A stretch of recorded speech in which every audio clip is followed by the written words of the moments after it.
People always ask how I balance my family life with 400 shows a year. I'm just doing what I love with the people I love. It's my magic life.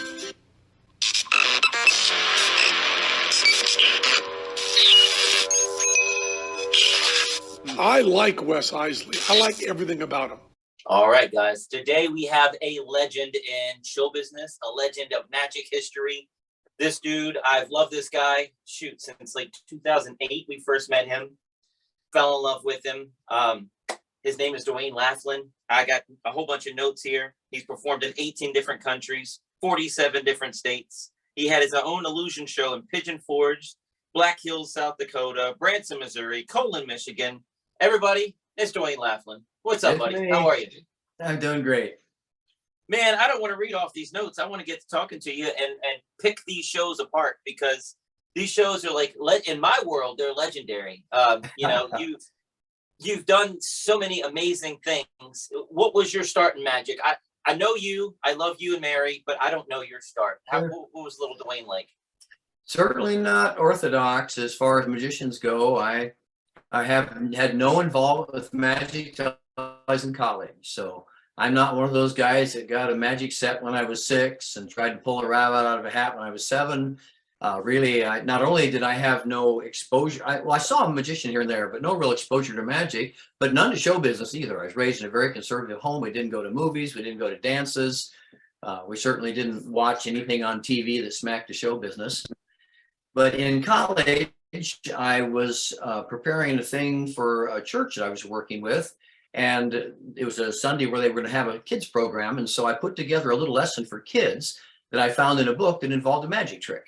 And I did that magic trick on that particular Sunday. And it went so well that the church people said, would you do another one next week? And another one next week? And all of a sudden, every week, they wanted me to do these little things for the kids. Well, my grandfather, a very interesting man, was a big guy to say, if you want to know stuff, read. He was always, kind of motivating me to get books. And so I realized I only had one idea in this book I'd found, and I needed more ideas. So I went to the local bookstore. I went to the library, bought every book I could find on magic, checked out every book I could find on magic. A funny thing is, one of the books I got was the Dungeon Encyclopedia of Magic. And I thought that, that was the stuff in there. And some of those ideas, if you know that book, they're so outrageous. But I mean, I didn't know anything. And so I just went through all those books and just looked for stuff that I could figure out how to turn into an object lesson for kids in church. But in the process, I discovered my art. I truly believe I was a frustrated artist at that point in my life. Growing up, basically, I didn't do very well in school because I was bored. And I was fortunate in that I was very, very good athletically. And so, to quote my mom, all I did was play ball and sweat for all of my years in school. And I didn't do drama. I didn't do music. I thought it was sissy. But I think inside of me, there was this real desire to be artistic and do these things. I just didn't know anything about them, had no exposure. But as I started doing magic, all of a sudden I could create these scenes, these stories. And as I began to do the tricks and put the lessons to them, I just realized I love this and I seemed to have a knack for it. And so years went by where eventually, I learned more and more tricks. And then somebody asked me to do something for school, and I did something for school. And it pushed me out of my comfort zone, because instead of a Bible lesson, I had to do just something straight entertaining. And when you're relying on your gift of gab, all of a sudden it's a whole different story to do something where you're not sort of preaching at them. But that was the process that eventually led me to becoming a full-time performer. Wow. That's awesome, man. That's awesome. Natalie's quiet over here, guys. She's got a whole thing going on. She just got steroids from the doctor and medicine. She's all congested. So she's smiling and nodding to you. But she loves you. We told Duane beforehand, Natalie could be quiet, but everybody listening, they're like, what happened? Is Natalie with you guys today? Duane, that's awesome though, man.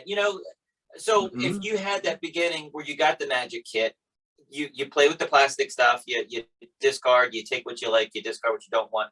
And then you probably go to a magic catalog and you get the creativity that way, where you try to imagine what you're ordering coming in the mail. And that helps your creative process. But you taking it into the church, you got that creative process flowing, and it's another great introduction into magic.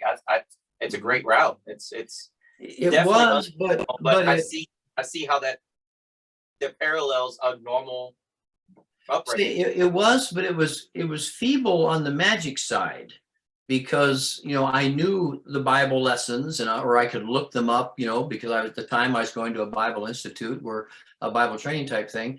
So that part was easy, but the magic, I knew nothing about it. I mean, I read the books, and that's all I knew. I'd never seen a magician. I had nobody to talk to. And one of the books I got, which I think is still a tremendous book, is he changed the name, but The Classic Secrets of Magic, I think it was, by Bruce Elliott. But anyway, that book, it outlined like the 20 favorite tricks of magicians at the time. And I remember reading through that book, and I discovered there was a magic store, Eagle Magic, in Minneapolis, Minnesota. At the time when all this started, I was going to college in Bemidji, Minnesota. And of course, we didn't have much money to speak of, but I saved up some money, and I'll bet it was no more than 30 or 40 bucks total. And we drove down to Eagle Magic, which was in those days was like a 5-hour drive. And I went in with this stuff from the Classic Secrets of Magicians book, and I bought an egg bag, a milk picture, linking rings, and the razor blade trick. And those were the first 4 things I bought in a magic store. And again, I didn't know what I was doing, I knew nothing about it, but I just kept at it and kept figuring stuff out. I never would have thought that you had razor blades in your repertoire. It just doesn't sound like something that fits Duane Laflin at all. It doesn't, but it shows you how much I didn't know. I read in the book that it was a trick they were doing. And so I just thought, I had no frame of reference. I do, in time, and I would have to just think about it. Several years went by, and I finally went to a magic convention. And, I still remember well, because at the time I thought I'd been to a magic store. By then I was buying things. You mentioned the magic catalog, like everybody else. I'd look at the magic catalog, try to guess how the trick worked and try to make it because I couldn't afford to buy anything. But I finally went to a magic convention and actually hauled all the magic I owned with me, because I was thinking, boy, if somebody cancels and they need a performer, I'll just step and do, I'll just volunteer because I'm awesome. And, it wasn't but the first day, and all of a sudden I thought, I hope nobody finds out I have my magic with me, because I had never seen real professionals before. And all of a sudden I realized I don't have a clue. I thought I knew magic because I'd bought stuff at a store and knew how it worked. But what these guys were doing was totally different. And one thing I remember in particular, Billy McComb was at that convention. Was this Abbott? I'm trying to figure out. I'm trying to remember. No, it wasn't Abbott's. I didn't get to Abbott's till like 1991. And this would have been way back in like 1974. So I don't remember just exactly what the gathering was even. Okay. But I think it was Billy McComb, but whoever it was had an ABD box on their stand, and the curtain opened, and I remember seeing that and thinking, well, why did I come to this convention? I've got that trick. What do these guys have to teach me? And then he started into his routine, and very quickly I realized, wow, the way he's presenting that is entirely different and light years better than anything I do. And so probably the biggest thing I learned at the convention is I don't know anything. And so I traveled back home determined to start again in magic. And this time, instead of just going to the store and buying tricks, try to understand showmanship, try to understand presentation, try to understand style. By way of that experience at convention, I realized it's really about how you perform. It's not just who knows the most secrets. And so from that point, life changed a lot. You mentioned, I think before we started, my relationship with Marvin Roy. And that didn't happen until, let me think, must have been somewhere around 1994. And Marvin Roy, finally I went to Abbott's Get Together. My first experience there, and Marvin was lecturing while he was there. And in those days, Marvin had a unique lecture in that he didn't teach any tricks. His lecture for 45 minutes was just showmanship, presentation, and the business. And I had Never heard a lecture like that. And at first I was disappointed because I still was a nut about tricks. But the longer he went, the more I realized, my, this is what I needed to hear. At the end of his lecture, he announced that he did personal training for $300. You could spend 2 hours with Marvin, and he would try to help you become a better performer. Well, in those days we had no money, and I just thought, oh, I'd love to do that, but there's no way I'd ever be able to do that. And then, well, that would have been in August. So the following February, which is what, 6 months, somewhere around there, I had my birthday on February 28th, and Mary surprised me with a little envelope. I opened it up, and she had made an appointment for me to be with Marvin. She had saved money ever since Abbott's, and on her own made the arrangement. She knew we were supposed to do a show for a church thing out in California. And so she had saved up the money, paid for it, me to meet with Marvin, and said, when we go out in California next month, you get to spend time with Marvin. And that was by far the transformative experience of my life. And I'll be forever grateful. It was just the most amazing thing. It's and by the way, interrupt me. I feel like I'm doing all the talking. You know, you're welcome. No, I don't want to be the only guy to talk here. Okay. Well, we have the Zoom thing, and when I talk, it takes the camera off you, so I'm trying to hold back. But God bless Mary. I want to hug her just for that. That warms my heart, man. As a magician, and I feel like a child at heart if my wife did something like that for me. Dude, that's the gift that keeps on giving, because you never forget that. You never forget that experience. That's awesome. You're not kidding. And if you remind me later, I'll tell you some of the other things Mary's done, because I'm so fortunate. I know guys that their wives don't want anything to do with magic, and she couldn't have been a better supporter. And she had no background in dance, theater, magic, or anything. And yet, she eventually learned how to be an assistant and became one of the best there's ever been, in my opinion. But anyway, so Marvin was an amazing man. And just there's so much I could say about him, but I'll try not to be too wordy. But he asked me to video a show and send it to him before I came out to see him. And we did this fundraiser show at a local school. And so I arranged, and in those days, video was quite complicated to get. It still was a relatively new technology. And I found somebody to video the show, and then I sent him the video, and he had studied it. So we get out there to meet with him. And very nice, went up in his home, and Carol was there. And once he greeted us, he said, let's get to work. And he has this yellow pad, and on the front of it, he has about half a page of notes, and they were all about Mary. And they were so complimentary. He really liked Mary. And he said, and he and Carol said, really, the only thing we need to work on with you is costuming, because that's, it's something where we think we can do more there. But otherwise, they thought she was awesome. Well, I'm listening to this, and I'm thinking, I can't wait till they get to me. If they like Mary so much, I wonder what they're going to say about me, And so then once he's done with Mary, he flips the page, and he had 4 more full yellow legal pad pages of notes about me, and every one of them was negative. And I don't mean that he was negative. He wanted to help me, but as kindly as possible, he just ripped me to shreds. I just, it was humiliating, and he wasn't trying to humiliate me, but it was just like, I can't believe what I'm hearing. All of a sudden, I wished I could melt down through the floor and not be there. It was just like, whoa, my. But he wasn't mean-spirited about it. And he gets to the end and he says, all right, Duane, he says, now let's talk about how to fix this.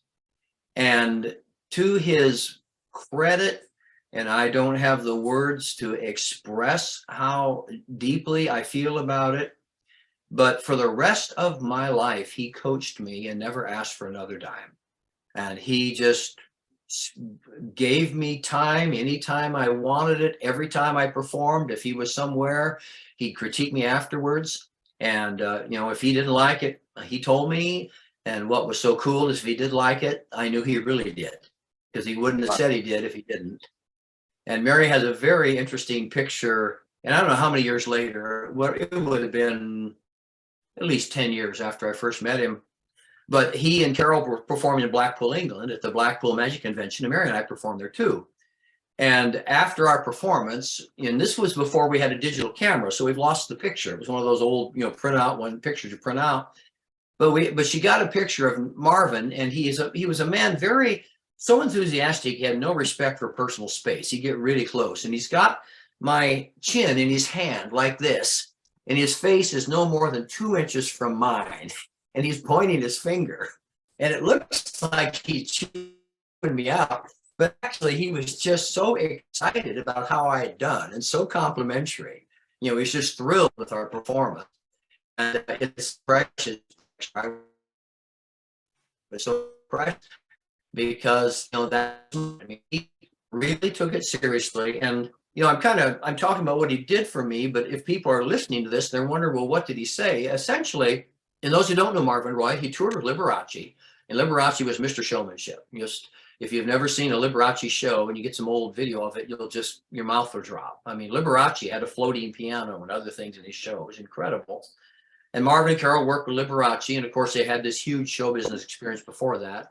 But basically what he taught me is that the tricks don't matter. He said, Duane, you matter. It's about you.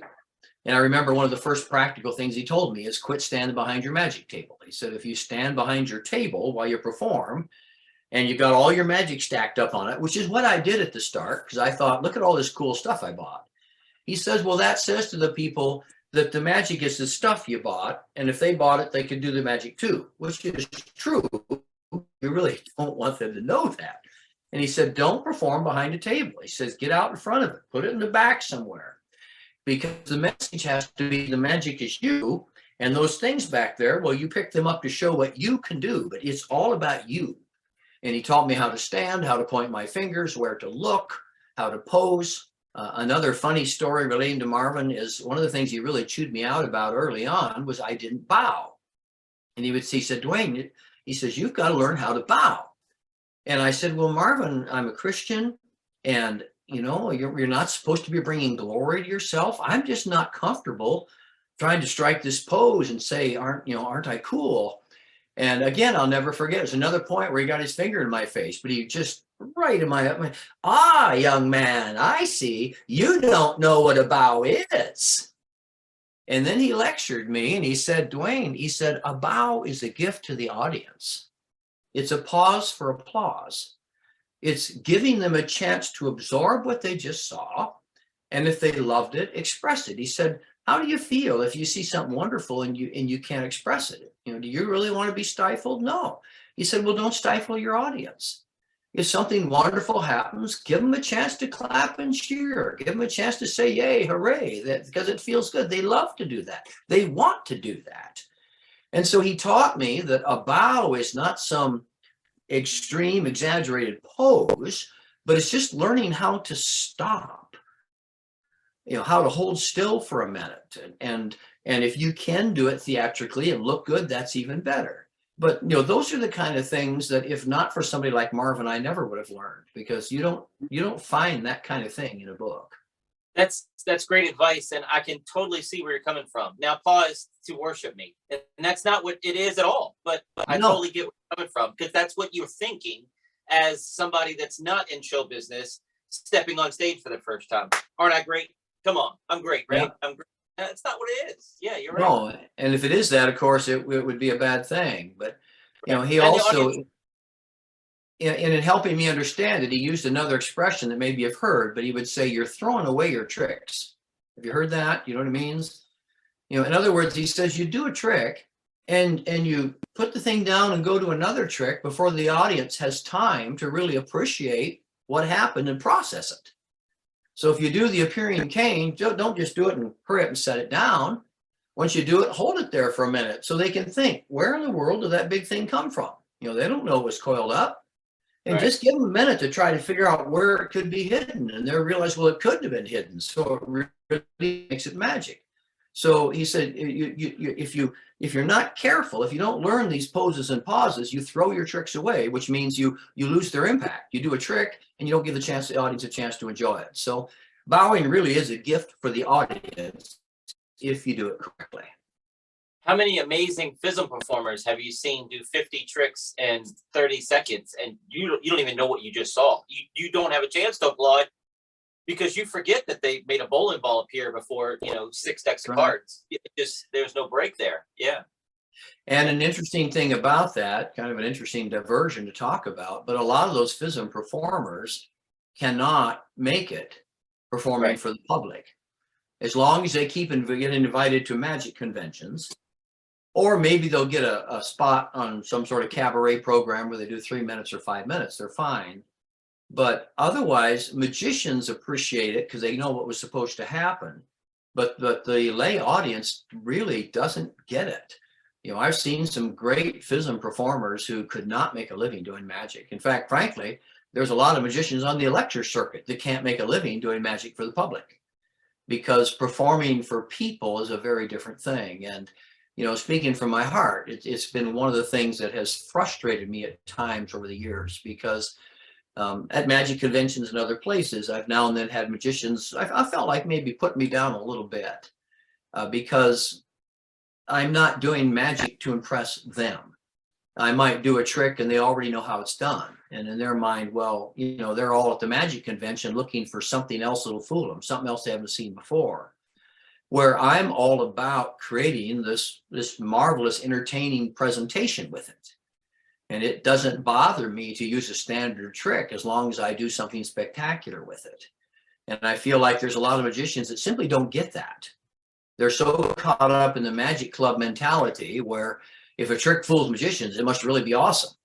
And they don't realize, well, for example, I've been at Fechter's several times. I love, you know, it's a wonderful experience, and nothing but compliments about the time at Fechter's and you know, the people I've met there. But I will tell you, I'm talking about the FFF close-up convention, but I will tell you, and anyone else that's been there too, you'll also see some of the most boring magic on earth there, because there are some who are great entertainers and there are others who are technicians, but they don't know how to entertain. And so what they do, the other magicians ooh and ah about, but the public looks at it and just goes, I don't get it. You know, what's this? In fact, here, a funny example, kind of, I'm going all over the place, so steer me if you need to.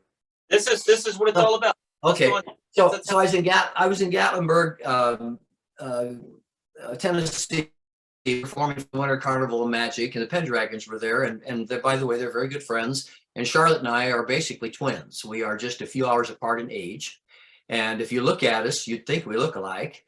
And so, you know, we've really grown close for years. But anyway, so Jonathan was doing his show, and he did a wonderful linking ring routine.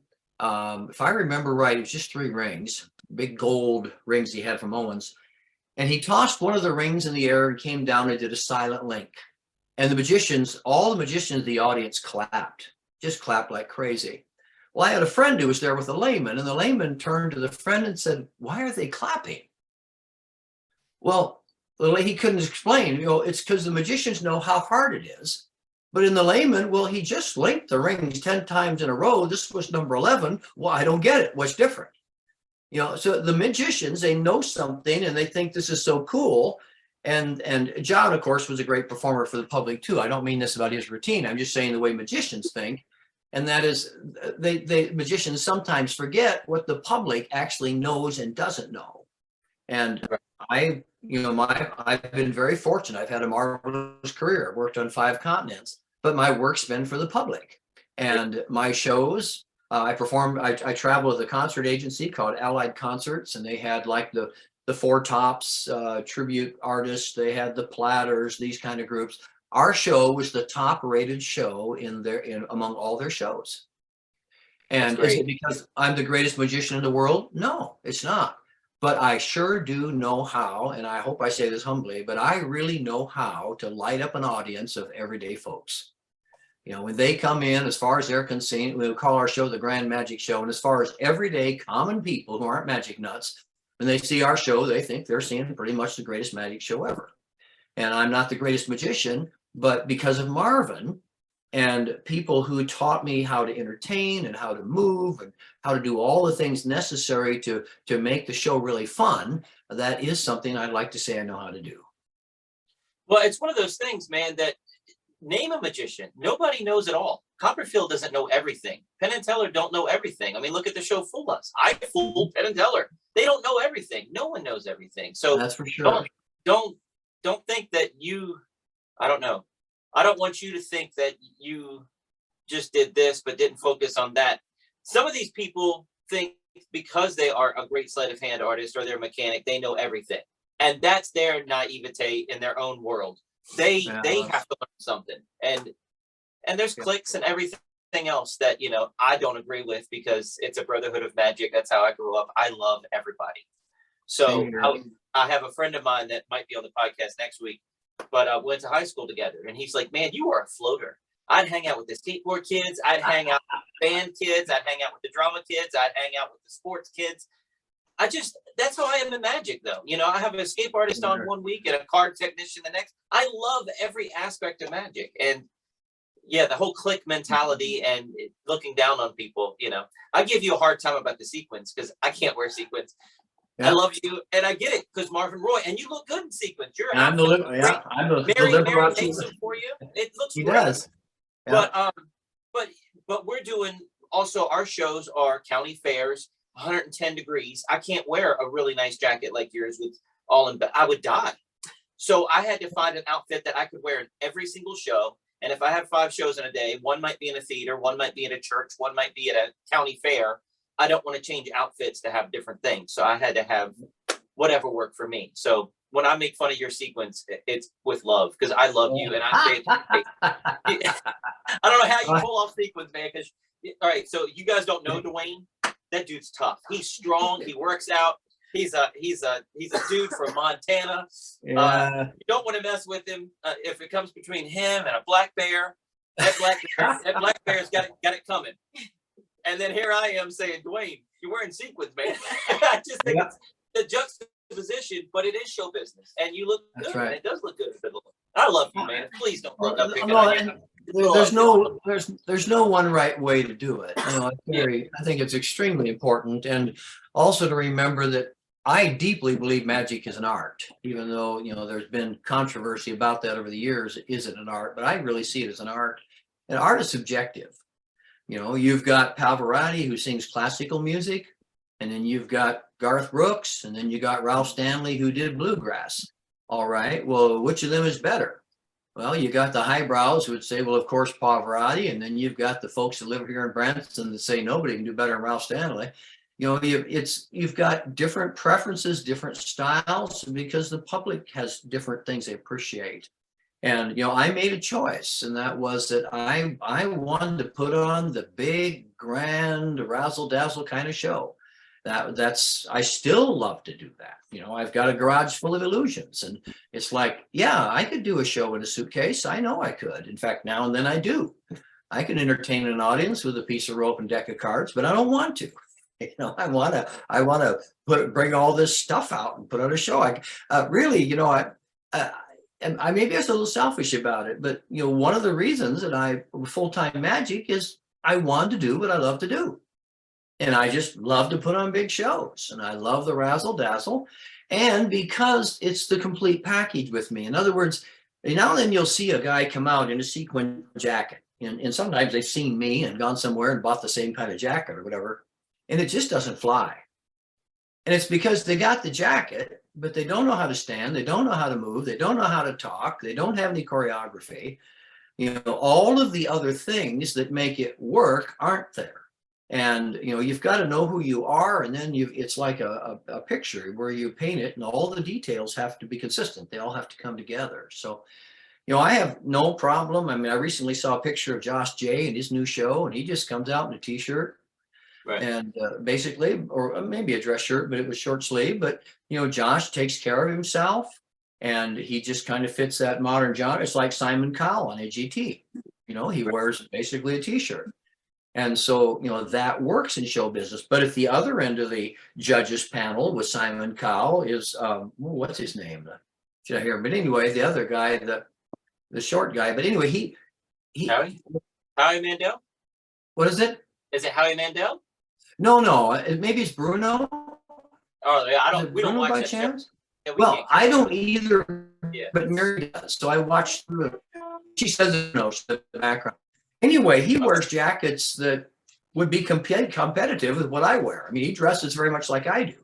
And then in between them, you've got these women that are, you know, dressed spectacularly. So It's kind of, you start at one end in t-shirts, and on the other end you've got your spangles, and it all works. There's a place for all of it. So, I think it's a big mistake to say if they're doing it different, they're doing it wrong.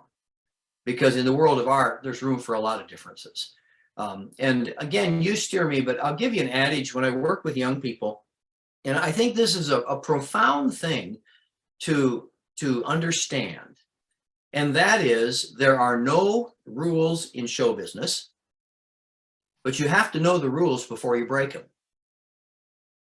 And you go, well, wait a minute, if there's no rules, what do you mean you have to know the rules before you break them? Well, there are things that master performers have discovered over the years. Marvelous insights, techniques, and essentially they're the way that most people need to do it. And if you decide you're not going to do that, you need to know why.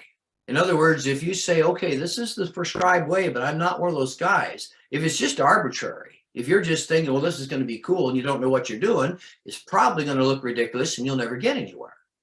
But on the other hand, if you say, I know I know the way to do it, I know what it's about, I'm going to go that way. Well, then you've thought it through, you know what you're doing, so it's going to work. But if you don't educate yourself and know what other people do and know the basics, you're just going to flounder, and essentially, you're ignoring all the work that's been done before you and starting over from scratch, when you could have stood, as the saying goes, on the shoulder of giants. Had you paid attention, you could have started with a much better view and then still figured out which way you want to go. End of sermon. Well, and no, it's not a sermon. Talking about outfits, though, I said in my magic lecture that at the recent convention we were both at together, I told them, I said, Duane wears sequins. It wouldn't fit me. But that doesn't mean you could do what fits you is the main thing. Right. If the Magic Dragon wears a dragon outfit, who would say that makes sense? Right. Character. Yeah, your character. It has to fit your character. Sure does. Natalie's whispering, squeaking to me. Sorry. Yes. But I mean, it's got to fit you. Who would think that dressing like a dragon of like a Walmart dragon out? It's not even a good outfit. He pays a lot of money for him now, but the original one was like a 1995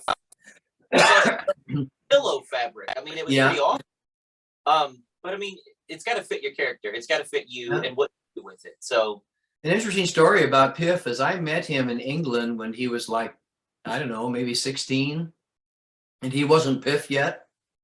He was just a young guy that had learned card tricks. And I remember sitting at a table and discussing various things with him. John Archer was there too. And we were just discussing this and that. And at the time, I thought, I don't quite know what to make of him, because he's kind of this guy that's got all these ideas about how it's supposed to be done, but he's only 16, and then his career, I'm sure it went to where he never thought it would go. Because in those days, if I said to him, you're going to make a big hit walking around in a dragon suit, I'm sure it would have thought impossible. But, he discovered something that works for him. And that's what you have to do. You discover what works for you, but you believe me, you're going to suffer and very likely not succeed unless you educate yourself about how things are normally done. And you're aware of the basic principles of show business. As I said, if you can break the rules. I mean, Don Rickles made a career out of humiliating people. But I will tell you, there were hundreds of guys who saw him and tried it and got themselves punched in the face. Or if not that, at least never got invited back. Don Rickles could do it, but that didn't mean everybody else could do it. He made a choice, he made it work. You can do that, but you need to know what's going on before you do something extreme and ridiculous.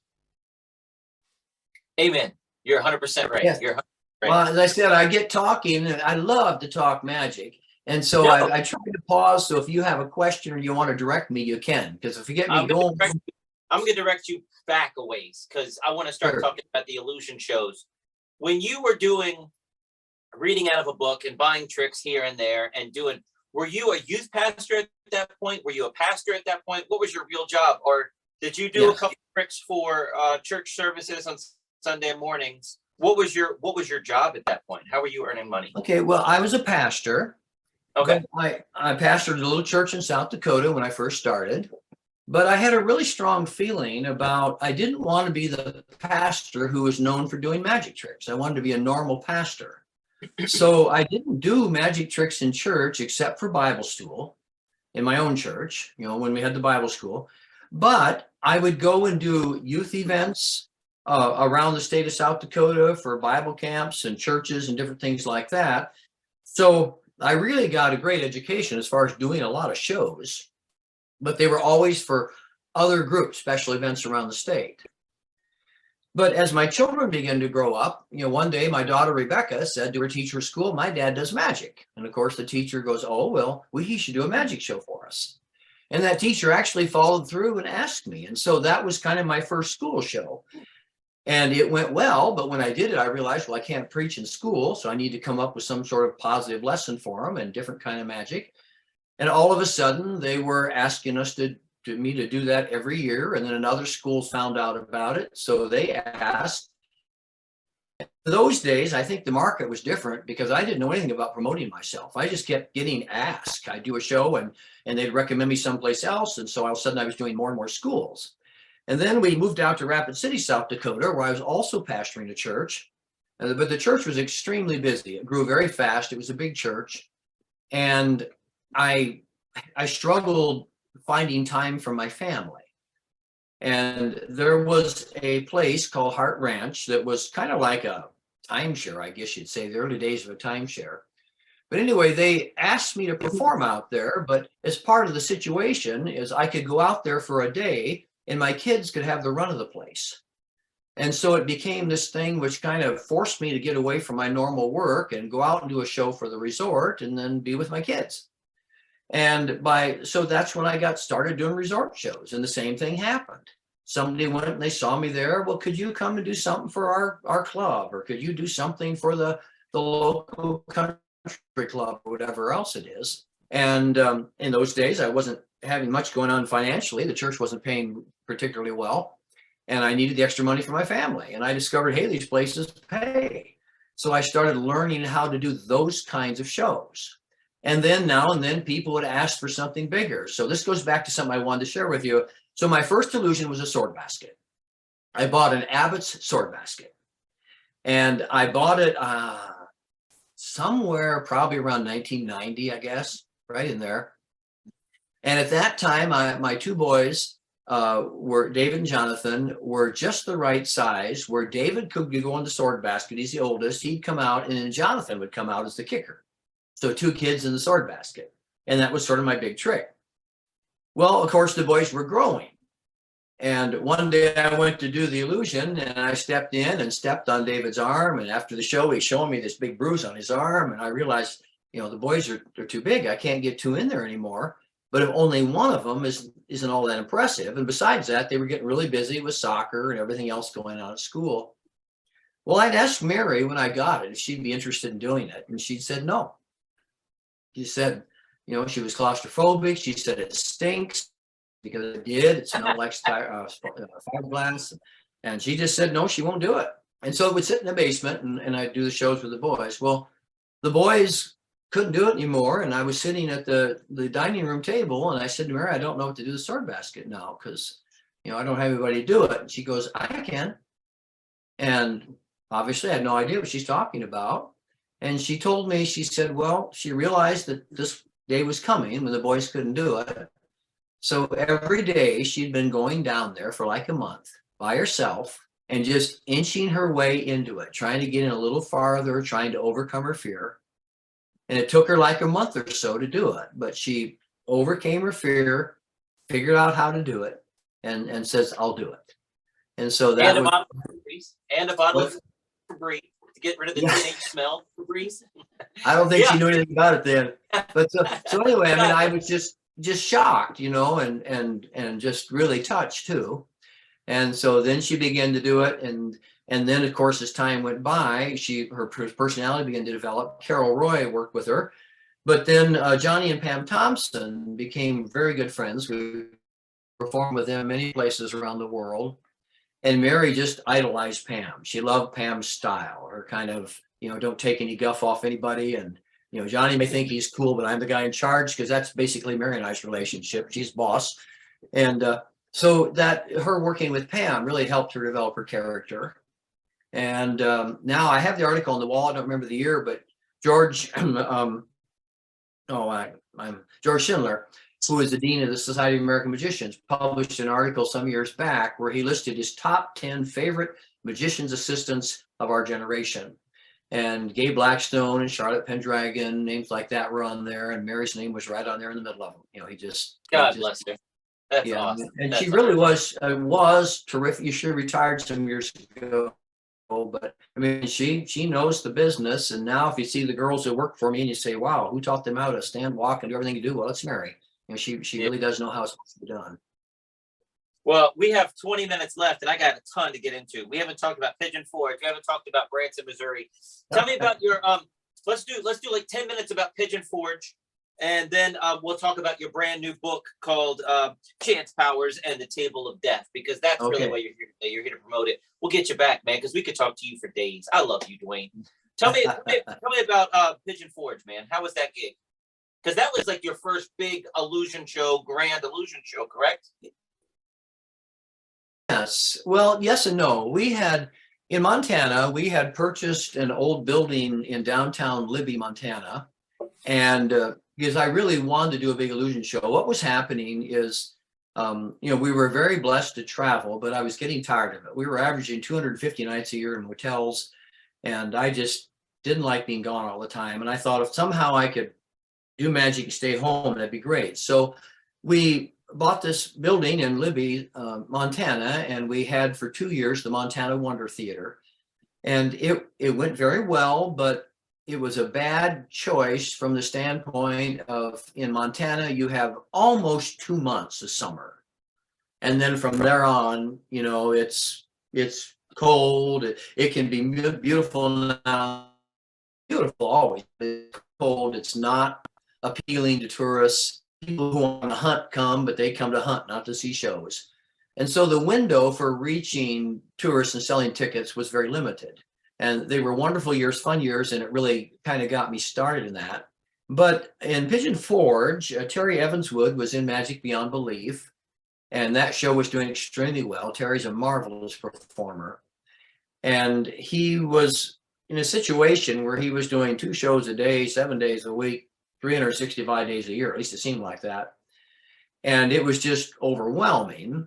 And they were concerned, if he can't do it, what's going to happen? Well, Terry told him that I was the only person that he would want to have come in and work with him, sort of as an alternative performer. And so I came in, I learned his show, and started doing the show. I don't know. Originally, I don't know if I was contracted a particular amount of shows.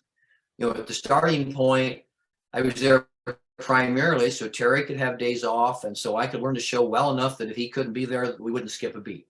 And it turned out, the show went very well for me. It really was a good time. Well, Terry, after about a year, decided that he wanted to go on to other things, which meant the show fell on me. And by then, I was quite excited to give it a try. And so from that point forward, I worked there at Magic Beyond Belief, doing the big 2-hour illusion show twice a day. And some days, it's magic in tourist areas. You have your busy season, which you're 7 days a week. And because David Fee, who is a master marketer, is behind it, he could keep us busy even in the off season. But we would have, like in the end of May, when school's getting out and people are still going to graduations, then we might do 1 show a day, and we might not do 6 days a week. And the 1st of September, when they're going back to school, we might have a week or 2 that was slow, but otherwise we were just busy all the time. And I absolutely loved it. It was just, such a wonderful thing. It really was. I would like to say it's every magician's dream come true, but I know not all want that kind of show, but it's just unbelievable.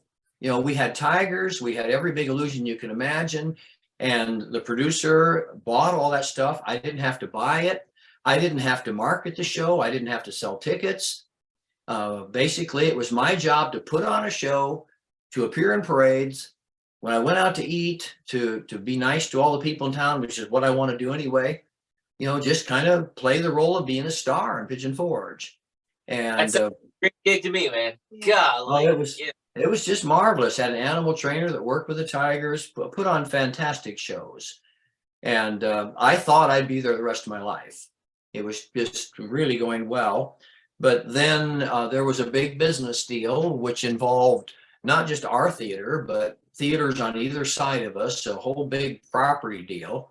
And I still remember it was just getting close to Christmas, and the boss came in and said, "You're gonna have to tell everybody that as soon as Christmas is over, they're all out of jobs." And if I remember right, there were like 38 people employed in the theater at the time.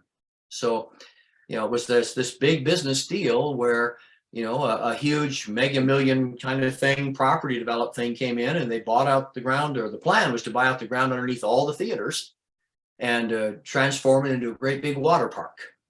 And so when the show ended, it wasn't in fact, we were selling out right up until the day the show ended. 2 shows a day, sellouts every time, standing ovation pretty much every time. So the show was going well, but business is business and money is money. But the twist of the story is that then that deal fell through later on, and the theater sat empty for years and years. And eventually somebody else went into it, and now they're kind of trying to get it started again. But it put me in a spot. I didn't plan what I was going to talk about, so I had to be in my mid-50s at the time. And so I'd gone these 3 years, without ever having to try to book myself, without having to have a website or anything. All I had to do was put on a show. All of a sudden, I'm 56 years old, out of a job, and way behind the curve, because the internet was going crazy at that time, and all these guys have websites and everything else, and I didn't know anything about it, and didn't know what to do with my life. Obviously prayed a lot about it, but I mentioned at that time I was just getting on Facebook, and I mentioned to somebody that, as a joke essentially, but I said, if anybody knows the theater where a magician could put on a show, let me know, because right now I have no place to go. And I had this friend out South Dakota. He actually was in my youth group when I was a pastor. And he said, "Duane, there's a theater out in Custer, South Dakota sitting empty. Maybe you can go there." And I thought, I don't know, send me a picture of it. So he sends me a picture, and literally buried in snow. I mean, just piled up on the side of the thing, looked like a big old barn. And so that was the end of it. I wouldn't even consider it, except we had a new grandchild born.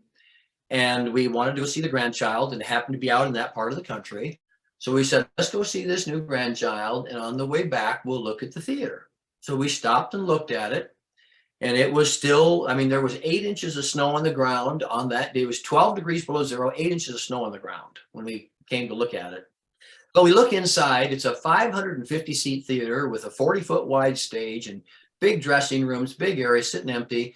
And the short story is, a country music guy had a theater there in near Mount Rushmore in Custer, South Dakota, which is a big tourist area, and he'd passed away. And no one else had been able to make a show go in the theater, so it's sitting empty. And the more I looked at it, the more I prayed about it. And, to this day, I just think, I was so stupid. It's a good thing I was too dumb to know what I was getting into. Because after prayer and thinking about it, I contacted the owners and worked out a deal to lease the theater. And we hired a cast of 5 plus a stage manager. So I got 6 people to pay, plus myself, plus Mary, plus front end staff, and started up a magic show, having never there'd never been a magic show in that area of any kind. And to this day, I'm thinking, what was I thinking? What a risk. But unbelievably, we did it. We finished the first year in the profit margin by like $40, which meant we went to Texas Roadhouse and celebrated. The second year, we again paid all our bills and made a little more. And by the third year, it was going extremely well. And, as show business goes, what's the great thing is it costs you the same to put on a show, whether you got 50 people or 500. And so if you only got 50, you only pay your bills. If you got 500, well, 450 of those people are pure profit. Right. So it was going very well, and it went too well. The theater was part of the last Flintstones theme park in America. And the property was owned by Warner Brothers and a consortium of people. It was kind of some of these complicated business things. And anyway, our theater was drawing so many people, they decided this is the time to sell while it's hot. And I woke up one morning, the town cop was a good friend of mine. He'd always come by at night after the shows and make sure the girls got out to their cars safe and all that thing. And frankly, I think he just liked the girls, but anyway. Yeah. But he always looked out for me. And one morning, like at 7 o'clock in the morning, he knew I'd get up and take walks. And about the time I come back from my walk, there he is at the theater. He says, Duane, have you seen this? And he hands me a real estate magazine. And on the back of it, it said, you too can own the Flintstones theme park and the Grand Magic Theater. And basically, they made up their mind they were going to sell the property, which I didn't own the property. I just had leased the theater. And their assumption was that I would stay, that it would be a big selling point because whoever bought it would get me too. And I said, well, no, I don't know who's going to buy it. I don't know if I like them. I don't know if I can work with that. I'm not going to commit myself to that. And so after being there and finally building a very successful show, and I love it. Now and then I'll pull out video of that show. We did so many cool things. We produced a 7-foot long, 5-foot high, big buffalo statue on the stage at the end. You know how some people produce a car or a helicopter. Well, that was South Dakota. We produced a big buffalo, all these cool things we did. And I love the team I worked with, but all of a sudden we had to reinvent ourselves again. And, it is for anybody who's watching this and thinking about going full-time in show business, if you can't stand insecurity, don't try to make a living in show business, because there is no security in show business. As you know, Wes, you've got to keep booking. There's nobody there that says, I'm going to pay your bills when you get sick, or I'm going to pay you when you're on vacation. But I had a great analogy. I had a little kid tell me one time, he was a UVA student, and he said, Mom and Dad won't let me be a magician because they said there's no job security. And help me, what was the lady's name? The comedian, Joan Rivers, had just passed away. And I said, that doctor that did an operation on her, he had job security before she came in there. Every doctor in the world, there's no such thing as job security. Something could happen. Your job could be gone tomorrow. That's right. That's the illusion. There is no job. Name a job that has 100% job security. There's no such thing. So Right. this one is a little bit more flaky than normal, like a doctor. Yeah. But I mean, as long as you're marketing, as long as you do a good show, you'll have something. But man, you are walking out on the line doing these mega big, huge illusion shows. I mean, we had Franz Harari on here, and I don't know if you heard his story.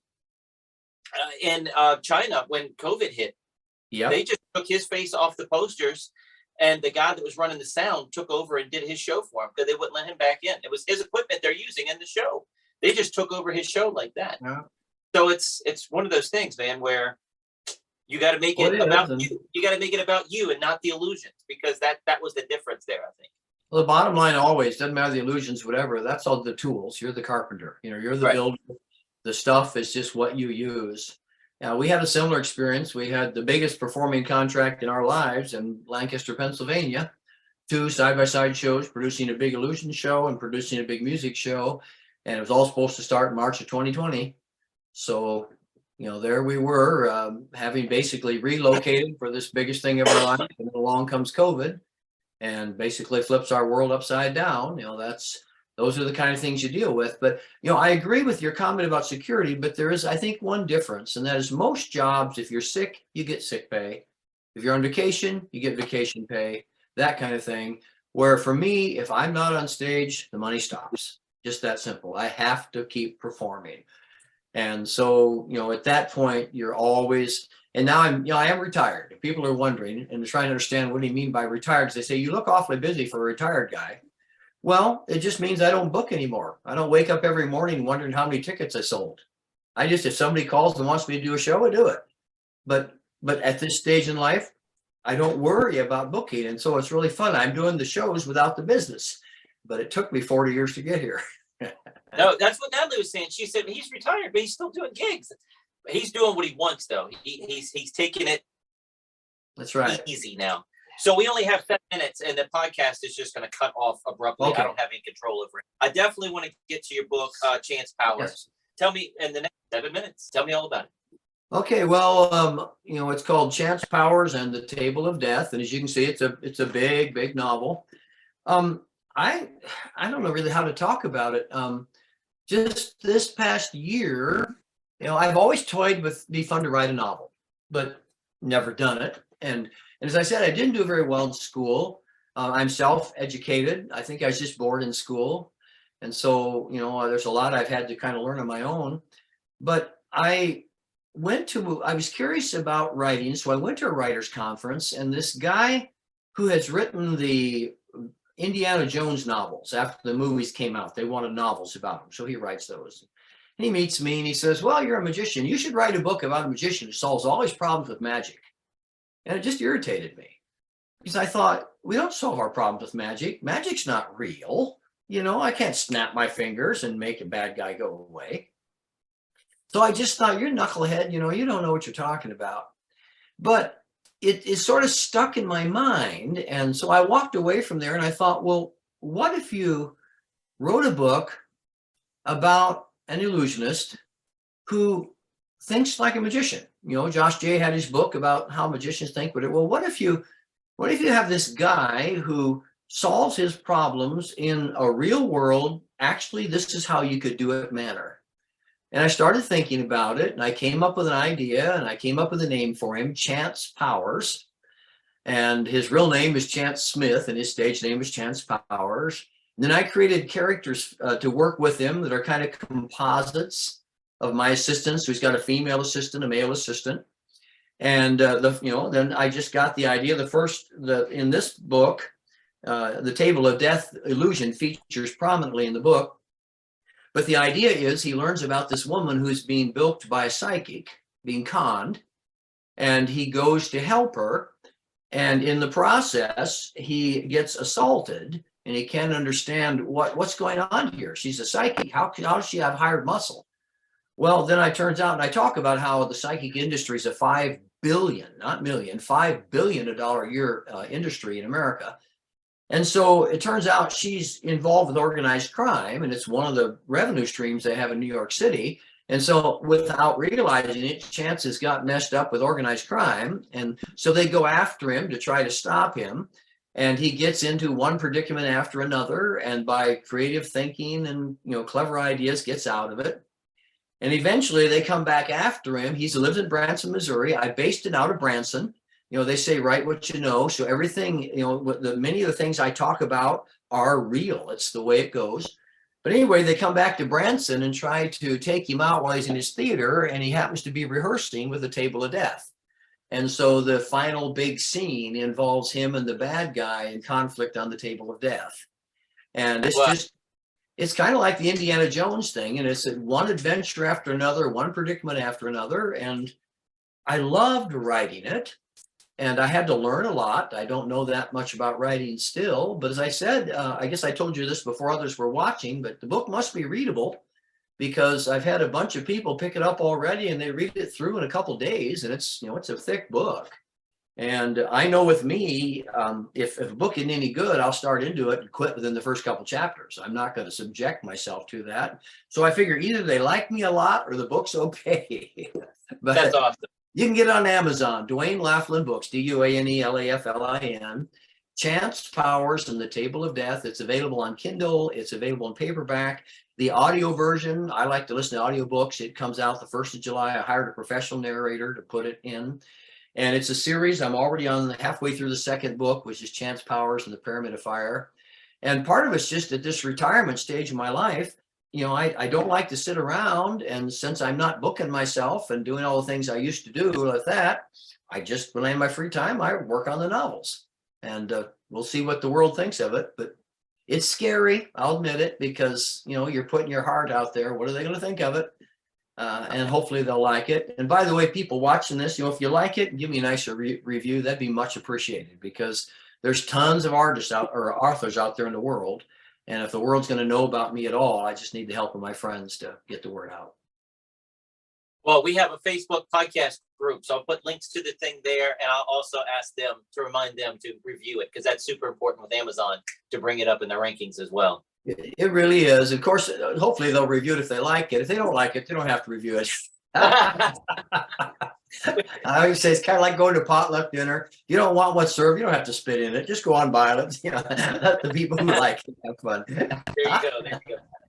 Dude, thank you so much for doing this. I had a blast. Like I said, man, I make fun of your sequence, but only you can pull them off. You pull them off. I love you. I love you so much. I totally get thank the you. whole sequence thing. I get the sequence because of Marvin Roy. I get that, and like I said, man, you don't want to mess with Duane Laflin. He is a tough Well, dude. Yeah, South Dakota. I still go to the gym. I still could haul away, but I do want to just, the final comment as far as the sequence goes is I still can sell tickets. Right up until August when I retired, we were still selling tickets. Our show still succeeds. So my style of magic still works for me. No doubt about that. And I have your DVDs, and they are awesome today. You could still get all of those. DuaneLaflinMagic.com. Does that sound right? Yep. We just Laflin. It's Laflin Magic Store. Laflin Magic Store. All right, man. Laflin. Thank you so much. Only one more thing left to say. See you next week. She can't say it. See you next week. Check us out online at wesiseli.com and patreon.com/Wes_Iseli for behind-the-scenes videos, blooper videos, never-before-seen footage, discounts on merchandise, magic trick tutorials, and more. That's Wes Iseli, spelled WESISELI.